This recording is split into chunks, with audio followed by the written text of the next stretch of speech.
going live. Hey everybody, this is the Comic Book Club, and today is Lobo Paramilitary Christmas. That was TM's choice, and we're going to have TM take her away. All right. Would you be able to share my screen? Mm-hmm. All right. So we open up, and that we're talking a little bit about Christmas here. Oh, right, real quick before you start, thank you, Patel, for the $2 super chat. Hello, Large Shack. I picked up a GSX 9.0. Let's drop the leg for him. Man, Patel is just going to drag me to my next YouTube paycheck by himself. I really appreciate you, bro. Biggie.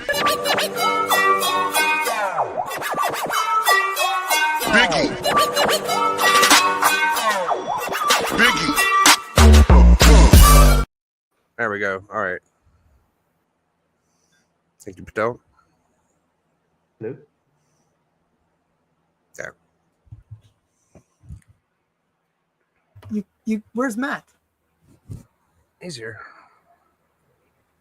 There we go. Poor Matt. All I right. turned on the Christmas Everybody lights only to see that you can't see them. Yeah, we're good now. TM, take her away, my friend. Bring this up. So we have people singing in this house. We're a nice little house on the hill. It scares the crap out of me, though. I wouldn't live there.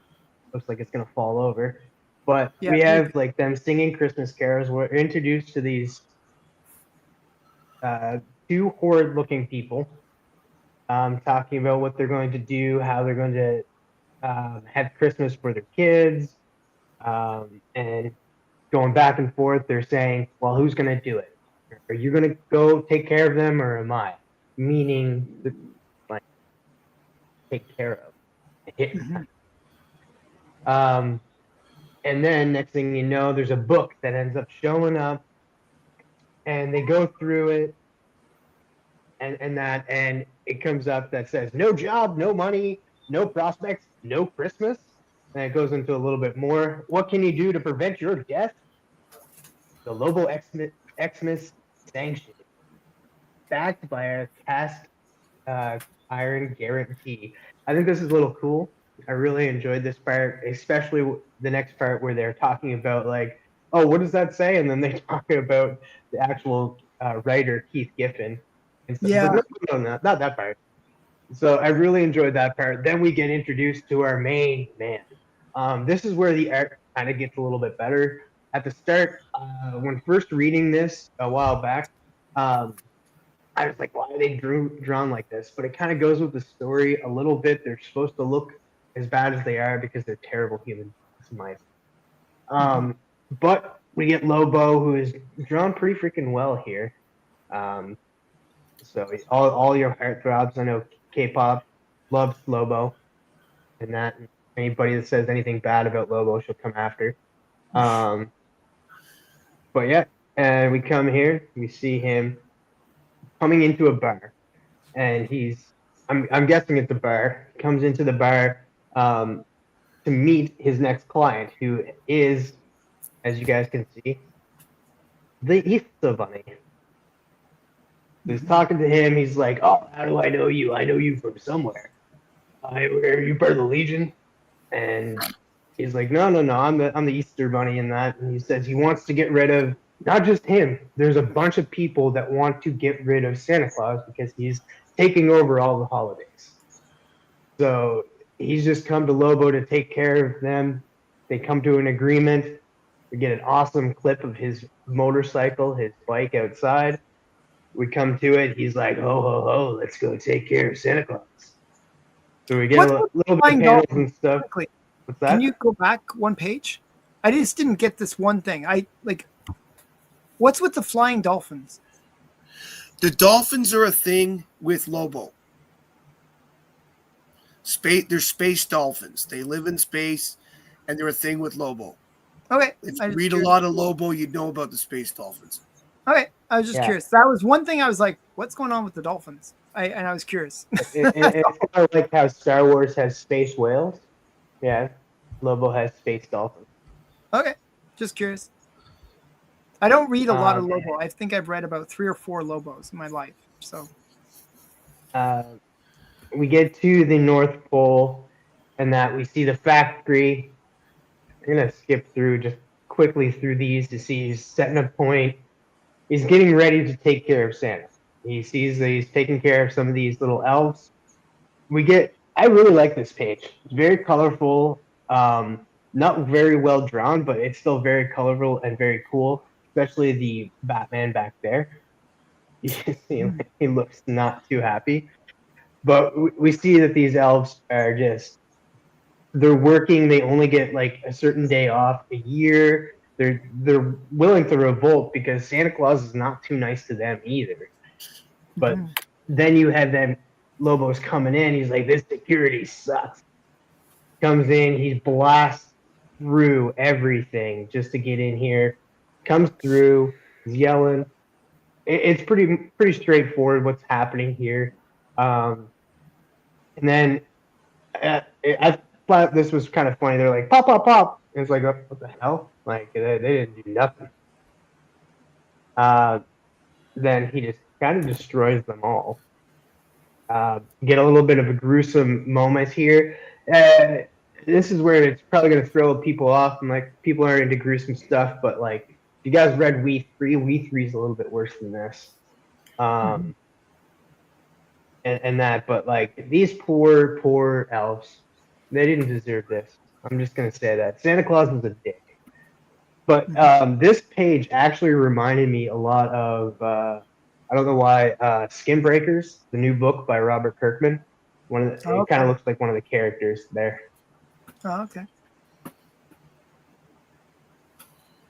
But yeah, he's just blasting through all of them. It's pretty straightforward. We even get the dog in there to take care of some of them, rip them apart, limb by limb, literally limb by. And yeah, he's like cha cha cha. Oh, I forgot to mention, he's actually singing at this point in time, so it's really fun. He sees you when you're sleeping. Help! Somebody help me! And then yeah, it's just he knows when you're awake. He knows if you've been bad or good. So be bad for badness' sake. And then he's like, at the end, he's like, cha cha cha. And then at this point, you're like, oh, he's just going to meet Santa Claus and the story will be done. But he ends up running into him here. And here's Santa Claus. The one thing I did not understand with this part here is why is it called? Why isn't it not an abominable snowman? Yeah, it's weird that it's called. It would make so much more sense. But Santa Claus looking rough and grizzled and looks like he has a tattoo there. Because maybe if you know, okay, as somebody who's a big fan of Keith Giffen and has read a lot of his stuff over the years, Keith Giffen will throw in a gorilla whenever he gets a chance. It's an homage to earlier DC stuff. Exactly, it is. Yeah. Okay, I makes figured sense. that was the reason for the gorilla, actually, strangely. Yeah, I like Kong though. I'm a big fan of gorillas, and that I'm a big DC fan, so it goes. But I really wish they got the abominable snowman in here because it'd be cool. But we get this point. He goes back and forth with Lobo saying, "Oh, you're just gonna shoot an unarmed man in that? Let's go fisticuffs. Let's go fight between the two of us and stuff. We'll each have a weapon in that." They go head to head, and that they're fighting and stuff. Lobo literally knocks out his eye, cut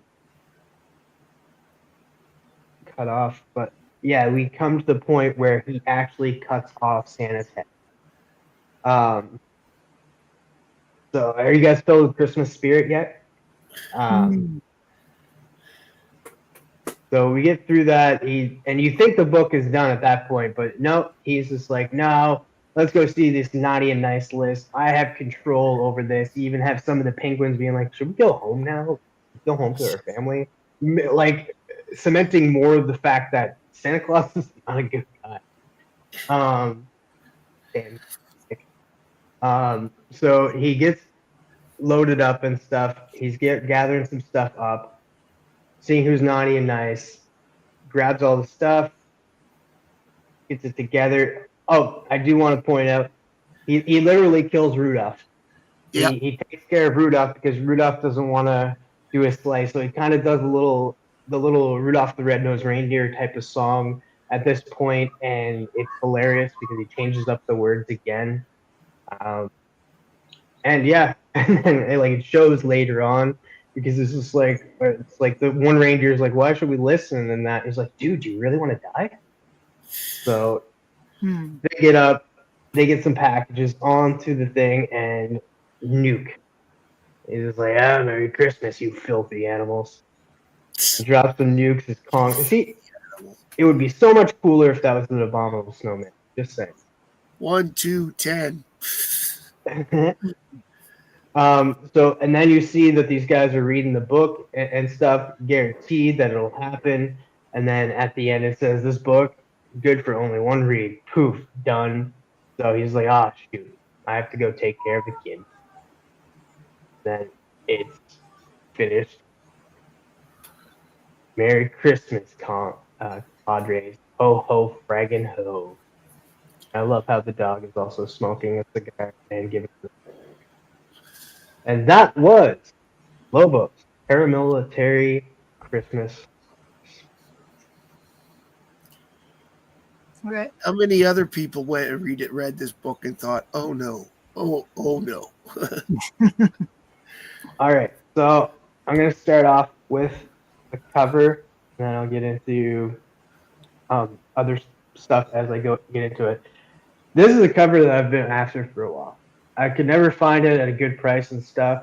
Found it, was happy about it. I don't have a lot of Christmas covers, a lot of covers with Santa on it, but it's just cool having Lobo, or I guess you can call him Jason Momoa, on a cover with Santa Claus.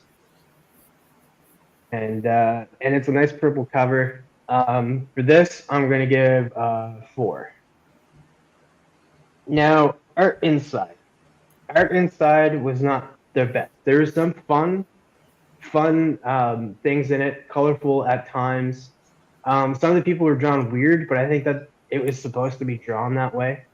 And stuff. Like most of the characters that were really not that cool and stuff. It kind of reminded me a little bit of Sam Keith in a way. Oh yeah. With some of the art inside, a lot of it. Very similar style. But I liked how Santa was drawn. I liked how Lobo was drawn. But some of the art, when you get into it, even further into it, you see the background kind of art and stuff. It wasn't drawn that well. But the colors were good. So for that, I'm still going to give it a high score for 3. I still think it deserves a 3 in that. It's probably the worst thing in the book in my opinion. And story was that's what it's supposed to be. It's supposed to be a fun, silly story, Christmas-esque story. There was another book that I was gonna bring for today. It was one of DC's best Christmas stories, but like it's 5 stories and over 100 pages. So I was like, no, I'm not gonna pull an Allen. So for this story, like, was it mean-hearted? Yes, it was mean-hearted. But it was still a fun read, and that you get the aspect of Lobo. This is what you're going to expect from Lobo in the DC universe as well. For anybody that doesn't know who Lobo is, there were some aspects I didn't like about the book. Like, I didn't like the family. Like, they're just like, yeah, we can't handle Christmas, so let's just go handle our kids. That I didn't like. But other than that, Santa's always become, like, in a lot of stories, he's either good or bad, or a badass. And in this, he's a pretty terrible person, if you think about it. So for that, I will give the story 3.5. Okay. And I'm gonna hand it over to the guy below me. Oh, you got to do overall. Oh, me. Oh, you gotta do a roll. Overall, I really like this book, so I'm gonna give it 4. Okay. Cool. 1 sec here. I'm just looking something up here. Thank you, TM. 1 sec here.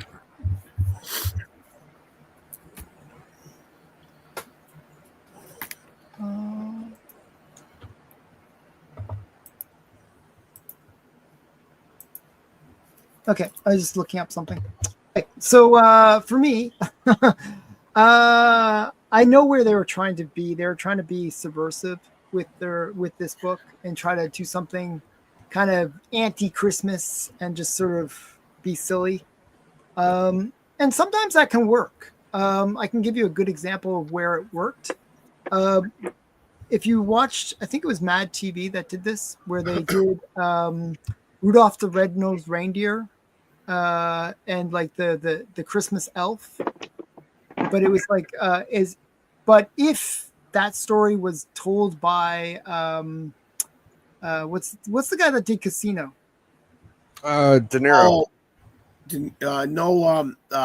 Booyah! Pacino. No, the director. Oh, Scorsese. Scorsese. Oh, You know how he's always ultra violent and stuff like that. yeah. But then they did with the claymation characters, and in his like claymation characters meets Scorsese. Okay, it's like it was really interesting. Okay, so it was a funny gag that they did where it was over the top violence.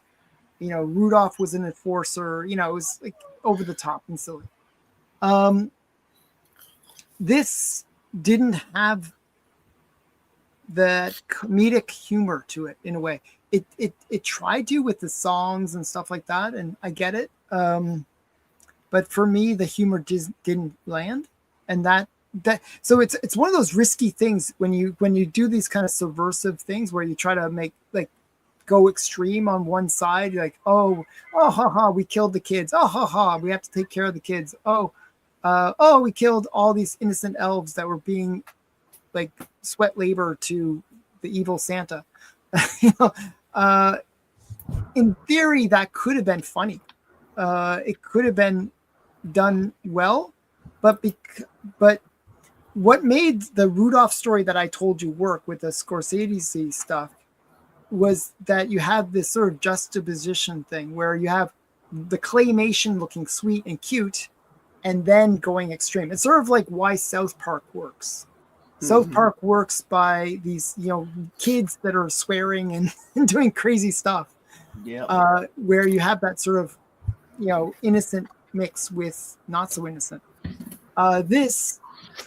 The artwork was crude, the humor was crude. There was no, you know, it didn't kind of work. I get where they were going, but it just didn't work, if that makes sense. And for me, that's why I'm a little bit critical of this book. So I'm actually a big Simon Beasley fan, and he was the artist in this book. So his artwork for the most part. But in this case, it didn't really work. I just didn't find that it worked for carrying the story. So for me, the cover I thought was actually good. I give the cover like a 3. It's better than average. I'd say it sort of stands out. You know, kind of a rememberable cover.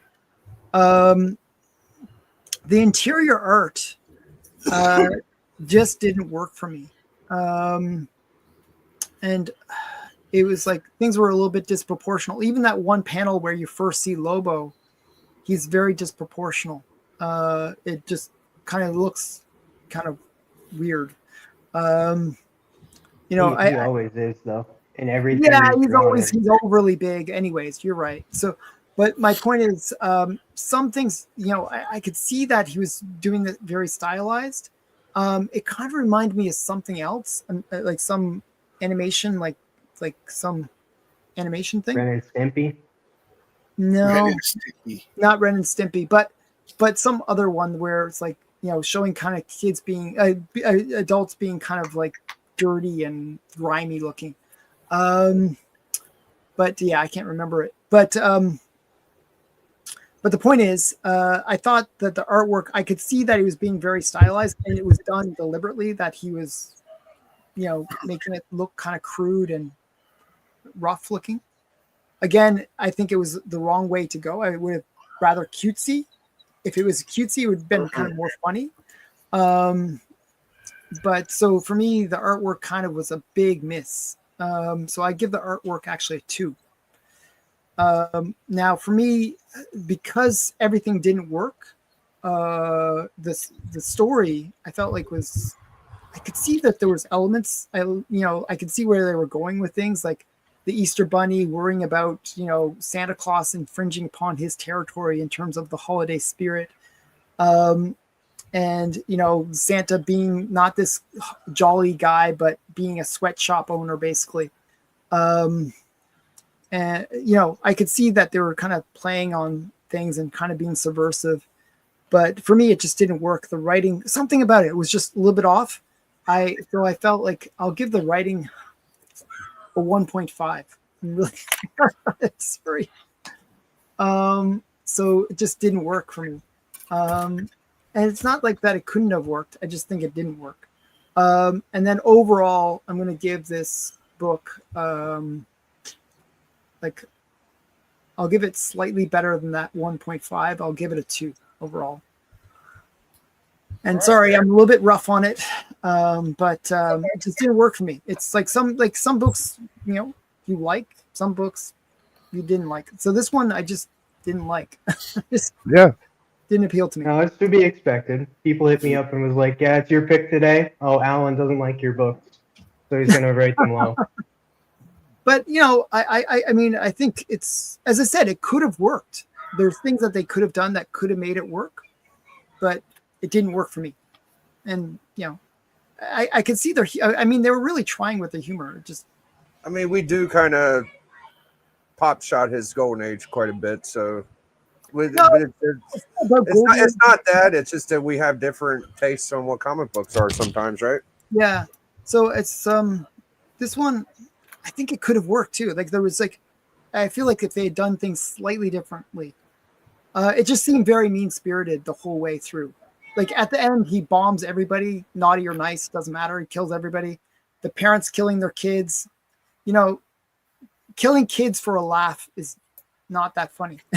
Sorry.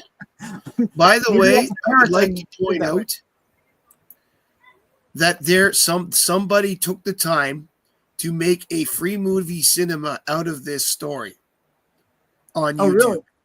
I'll have to check Oh, it out. wow. I want to see that. Maybe that'd be interesting to watch.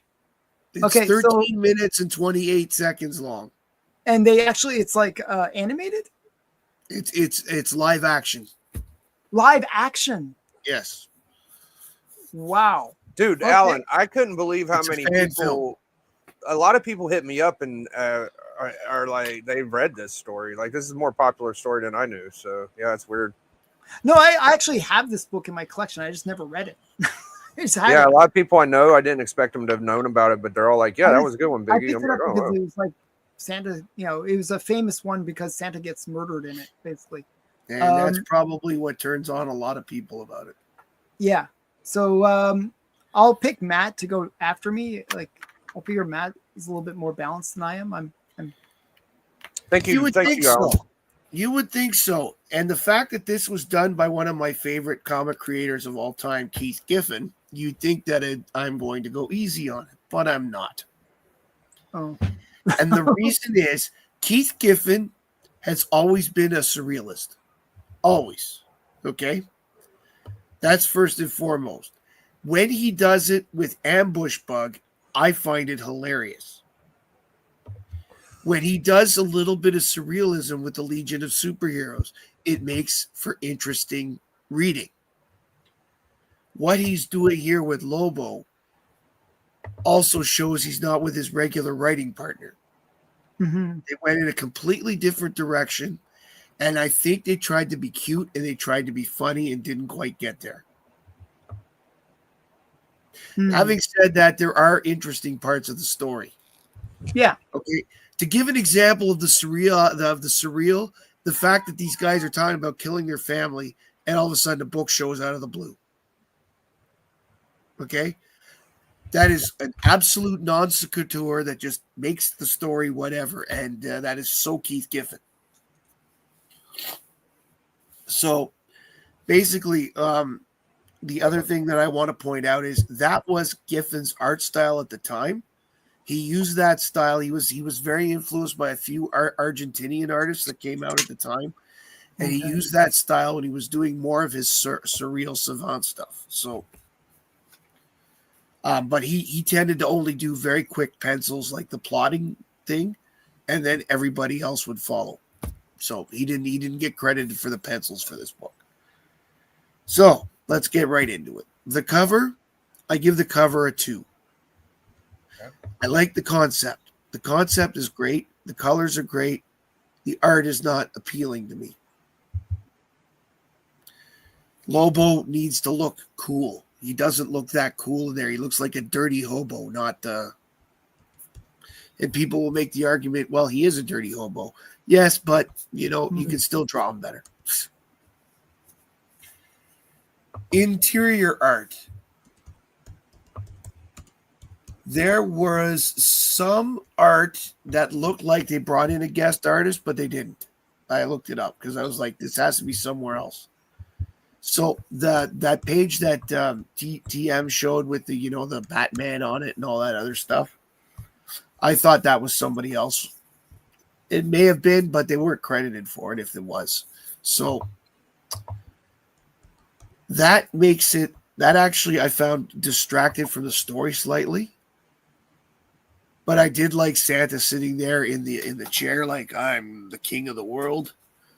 I liked the Easter Bunny drunk, because the way they drew him, it was like, look at me. So it had some appealing parts. So I'm actually going to give the interior art a 3. Right.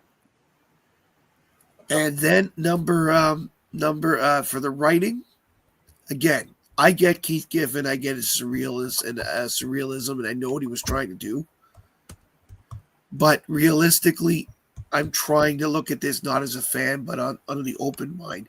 So I have to go with a 3 on the writing. Okay, what was the inside art? I'm sorry. 3. 3 and a 3 on the writing. Yeah.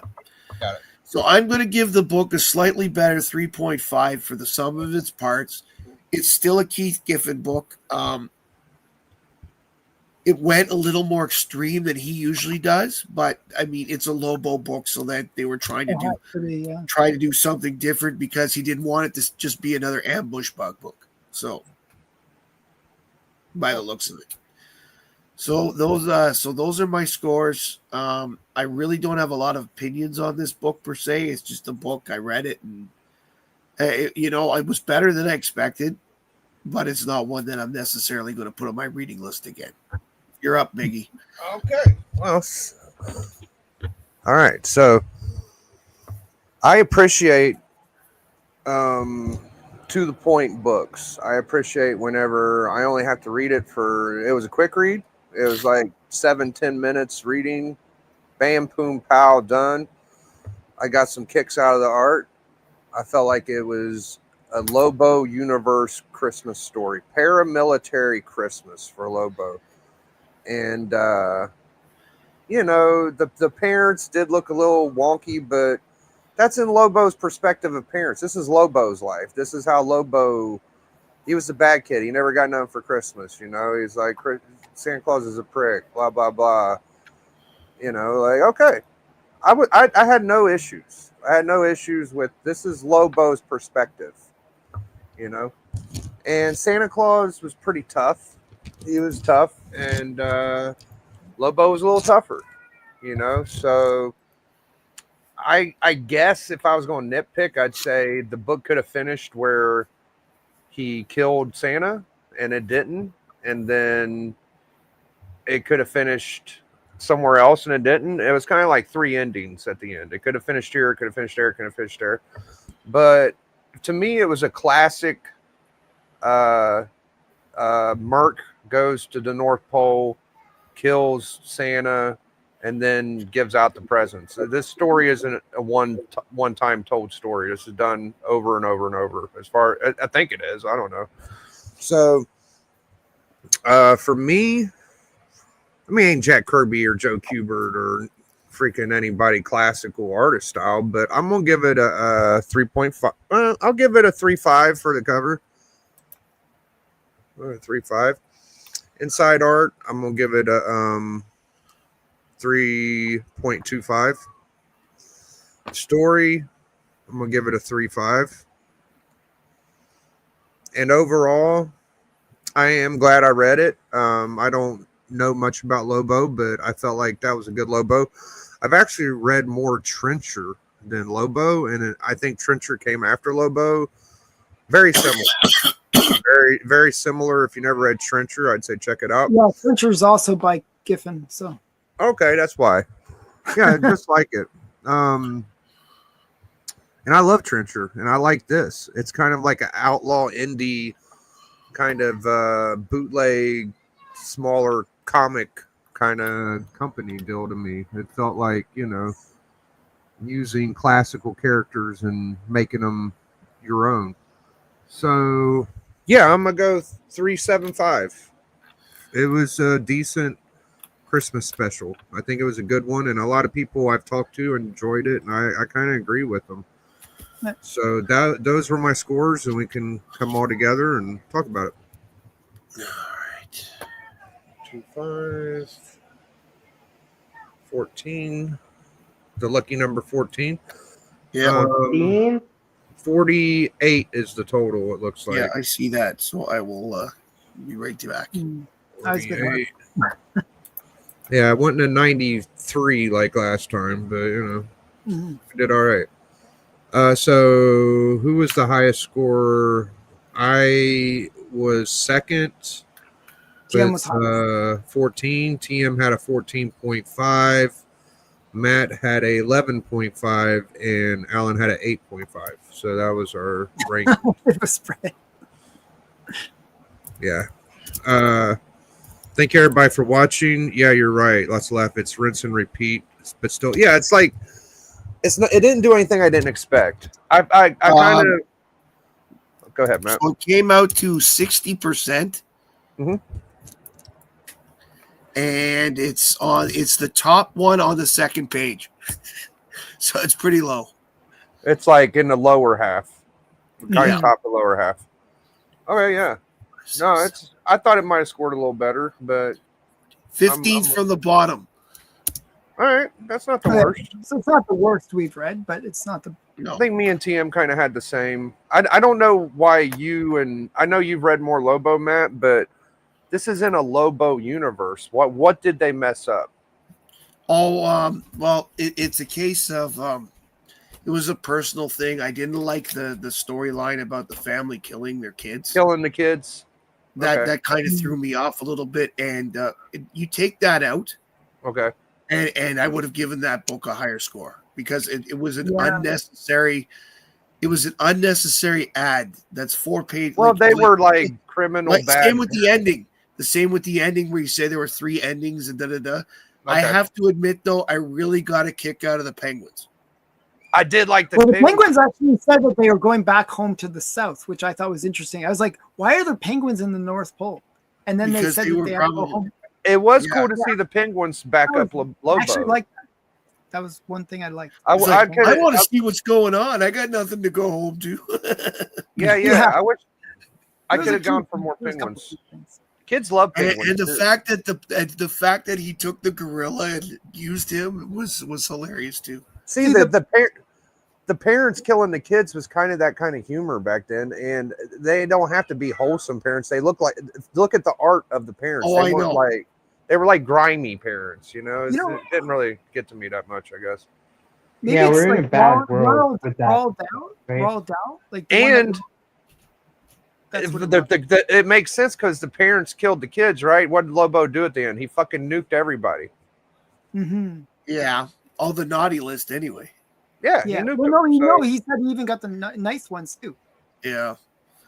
because you know that So- see that is a Lobo thing. It was the family that it's because if Lobo had wiped out the family, yes, I'm not surprised Celia's here. She's a big Lobo fan as well. I liked it. Gotham. I thought it was good.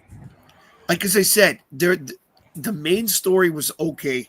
The fact that the Easter Bunny would hire somebody to kill Santa Claus, that's I the thought was surreal, cool. that's the surreal silliness that I like from Keith Giffen. And it's then not Joel just the Osment. Easter Bunny. The Easter Bunny is the one that showed up. Like there was like other people. Like they were like, yeah, we've had a meeting, and like Yeah. everybody wants him gone. Probably the Tooth Fairy and the Leprechaun that you know. Yeah. I mean that actually I didn't mind. There was parts That's what that I'm I thought were That is the Keith Giffen I like, the surreal, weird shit to start. You know. cool. Mhm. You guys are focusing on the stuff that you hate too much. You look at the stuff that Yeah, you like. what's The your music was opinion good. is about it? The You got to submerge yourself in that I didn't like world. when he murdered all the poor elves. The elves, like they attacked and they attacked in the most wimpy form. Like Well, they That were was trying to pretty kill him pitiful. too. So what? They They were shot trying to at kill him him, with too. pop guns. They're like the kind that just has a little string and the pop thing at the end. It's yeah, just I don't think they knew that they were going to be shooting with those. I think Santa put them up to that. no. It was Santa's like just like, yeah, you guys can have guns. You can have these fake guns. I did like the part again, like TM. If there weren't parts I liked, then my scores would have been a lot lower. Your It's scores weren't simple. that bad, Matt. You didn't. I was Okay. the one that I love the fact they're like, wow, nobody's breached the fence before. What do we do? Yeah. You know, the elves Yeah, were because nobody was completely ever that stupid enough to do it. Lobo is. And the comment about he gives away Wow. toys once a year just to make up for the shit. yeah, he does. that I thought was cool. Yeah. That's the hilarious. See, again, crap. I think if they like, as I said, it could have worked. It was like on the verge of working on so many things. Yeah. The songs when he was murdering them, that was kind of cool. As I said, if it had been done cutesy way, like where you have that kind of, like, I don't know if Keith Giffen can do cute. I know, but it would have worked. It's sort of like how Stray Dogs worked. Simon Beasley and Keith Giffen on a holiday special. It's like it's just a good, and I think people have nostalgia for this book. Like, there's a lot of people that really enjoyed it, and it hits a spot. So, Yeah, I think there are a lot of messages Christmas after specials don't Alan's work, and this one, review. this one did okay for a Christmas special. Like, I got a lot of Christmas specials. Gwenpool's okay. This story kind of sticks to you a little bit. It's kind of like eating a thick, hearty meal or something. But to me, it is at least. It felt like a Lobo world, but. All right, who's next? I think you're up, right, Matt?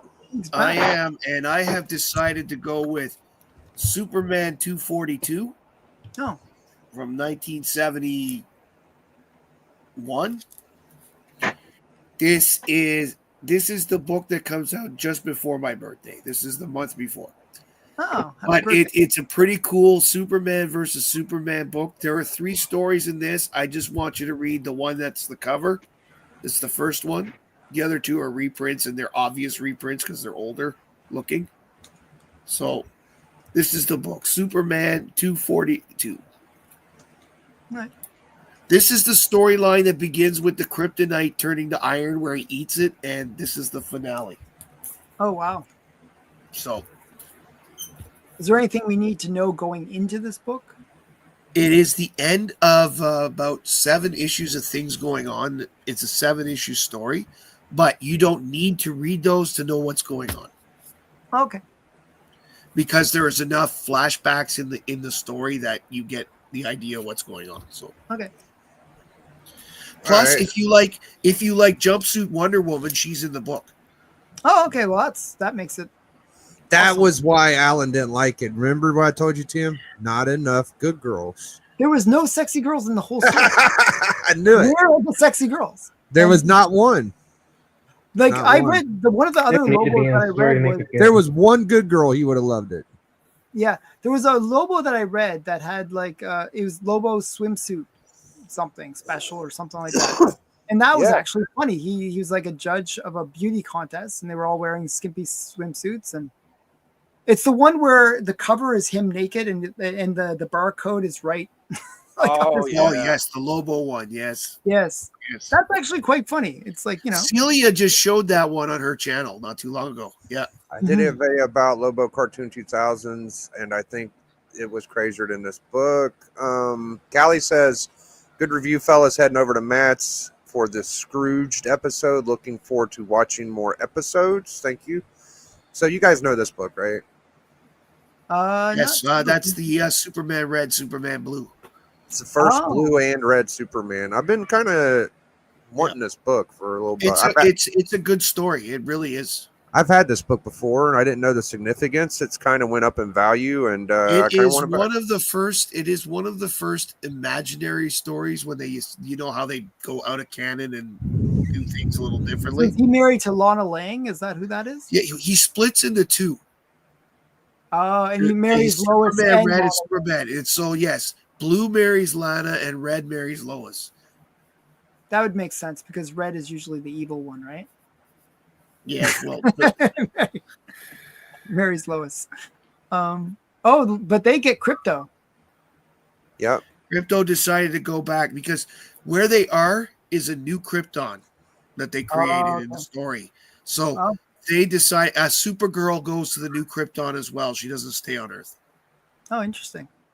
So I think this week was 10 books you're thankful for. I'm still going to do that. I just did my Heroine Super Women covers top 10, but I'm going to get my thankful in next. And for me, I'm going to be doing Friday night.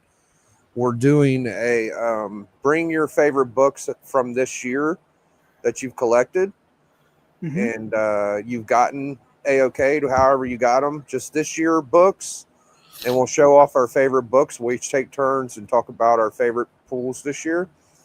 And that's it for Collector Club. Me and Tim's going to be back with a Hot 5 speculation.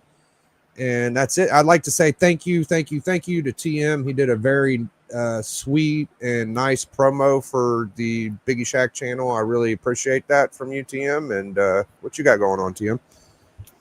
Well, I'm gonna get back in the groove of things, and I'm gonna drop maybe tomorrow. It has to be tomorrow. The top 10 kids on a cover. I'll drop that tomorrow, and that and gather those up. That's this week, and then That's not till I thought it was this Friday. Friday. Yeah, Friday. But tomorrow's Thursday. Well, I know, but that's why I asked. What was the theme this week? Yeah, when I asked you guys, That's you right. guys That's both the right told me it was theme. kids on a cover.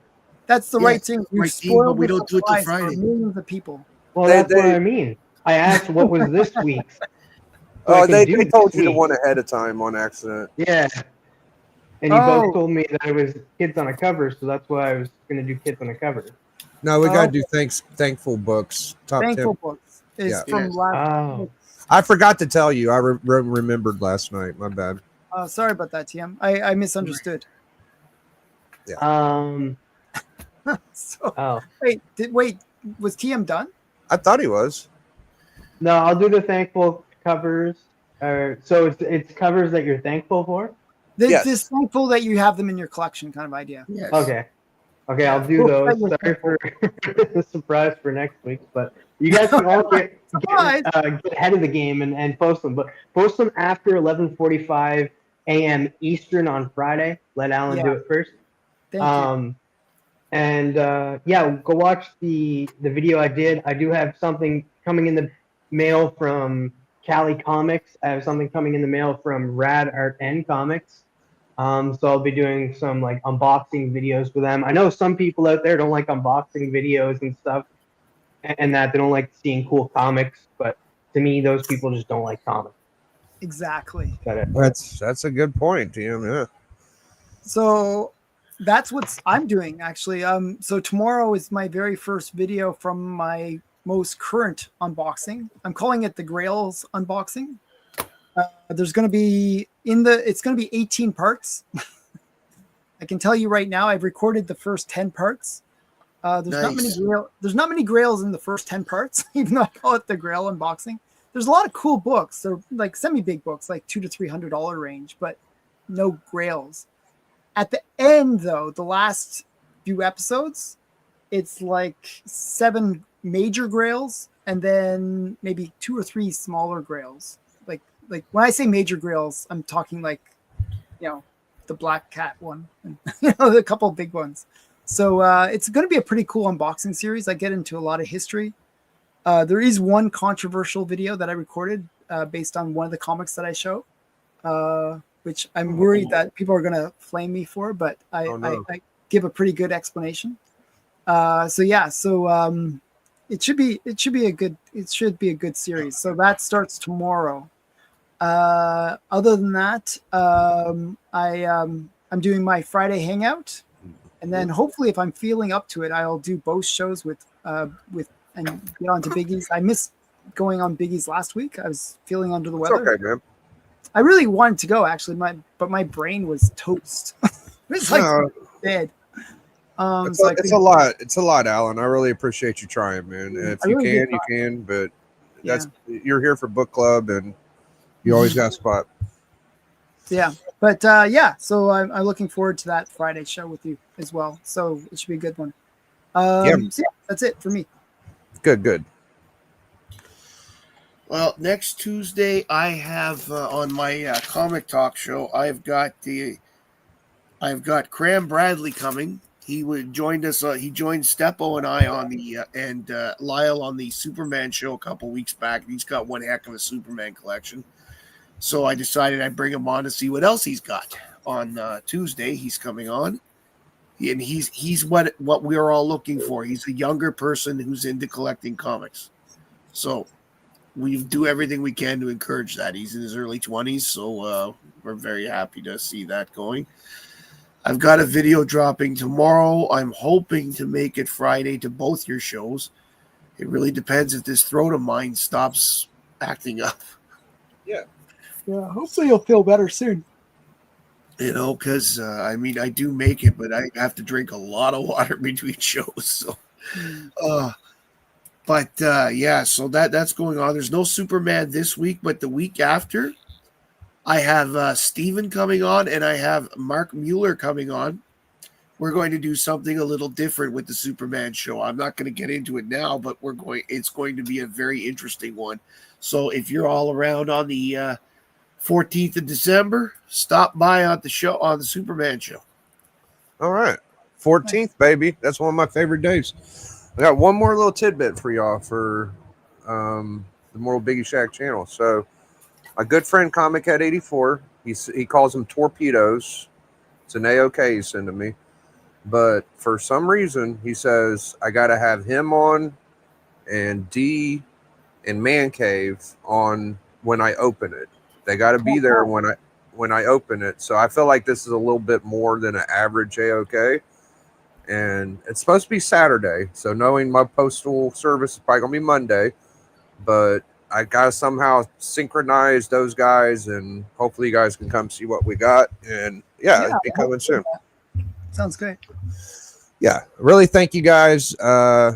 Catch us Friday, Thursday, every other day. We do a lot of content. I really appreciate everybody that comes and joins. Shout out to D. D gets busy. He comes when he can, Next week we're doing Matt's 252.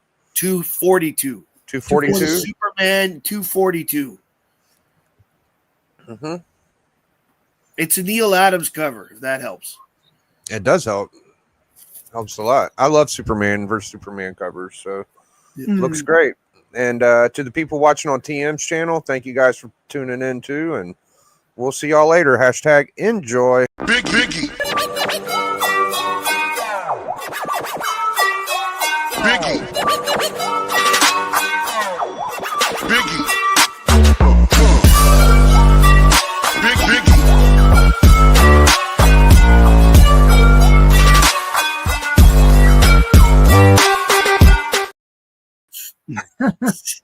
All right.